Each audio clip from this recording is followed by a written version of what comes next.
Welcome back to my YouTube channel जय Maharashtra family. आज आपण आलो आहोत राजगिरीचे लाडू घेण्यासाठी, कारण की आता पालखी येणार आहे. तुम्हाला तर माहीतच आहे, आपण 3 वर्षापासून, हे 4थं वर्ष आहे, आपण वारकऱ्यांच्या सेवेसाठी आपल्याकडनं फूल नाही फुलाची पाकळी का होईना आपण ती सेवा करतो.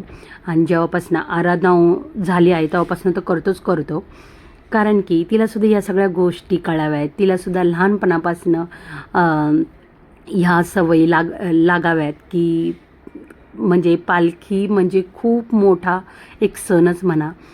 तर प्रत्येक वर्षीप्रमाणे आम्ही राजगिरीचे लाडू, बिस्किट जितकी आमची ऐपत असेल आम्ही तितकं करतो. आणि आराधनाच्या हाताने एक एक करून आम्ही आपल्या माऊलींना प्रसाद म्हणून आराधनाच्या हाताने आपण ते वाटतो. आणि ह्यावेळीस असं झालं की वारकरी म्हणजे ते प्रत्येक वेळी अशी लाईनशीर कधीतरी गडबड असली तरच ते कधी हे करतात. पण यावेळीस खूपच म्हणजे आराधनाच्या हातातून एक एक वाटत होती ती. अचानक सडनली असे सगळे एकत्र झाले आणि जणू एक एक पाकीट म्हणा, एक एक बंच उचलायला लागले, जसं की तुम्ही पाहू शकता.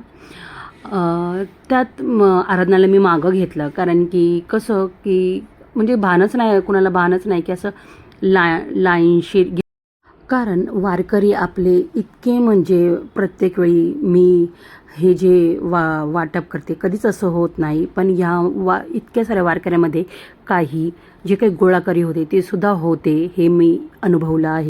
जास्त काय न होणार, जो कोणी घेणार ते खाणारच आहे, त्यात मोठं हे नाही. मग ही सेवा करताना मला खूप चांगला अनुभव येतो आणि खूप छान वाटतं.